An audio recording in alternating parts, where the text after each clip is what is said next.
New at 5, he is one of the nation's top leaders in the war on terror. The director of the FBI, whose agents are heavily involved in keeping you safe here and abroad, was in town today, and he was talking about safety and security. 7 investigator Jonathan Carlson spoke with him, and Jonathan's live in the newsroom now with more on what he said. Jonathan? Yeah, hey there, Stephen. The 7 investigators have spent the last 2 years reporting on local ISIS sympathizers and the FBI's effort to combat them. Today, the FBI director came to town to meet with locals in the Muslim community, as well as local law enforcement who are on the first line of defense.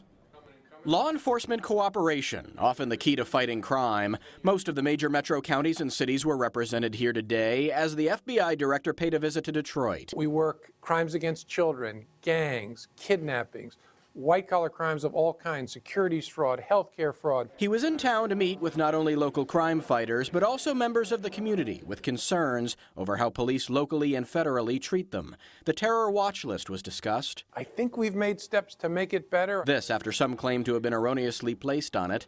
As for those terror acts overseas, such as Paris and Brussels, the director says to Americans, please don't freak out, right? That is exactly what these savages want you to do. He acknowledged Metro Detroit, which has the largest Arab American population in the U.S., is a hotbed for not only Islamophobia, but also the potential for ISIS to radicalize young locals. We think our part is build relationships so we're able to share information with a local Muslim community. That means teaming up with imams and other local leaders to identify what some of the markers are of someone on that terrible journey from consuming to acting. Coming up at 6, hear from U.S. Attorney Barb McQuaid, who says the director also heard criticisms from local leaders. What those issues are next hour. Live in the newsroom, I'm Jonathan Carlson, 7 Action News. All right, Jonathan, thanks.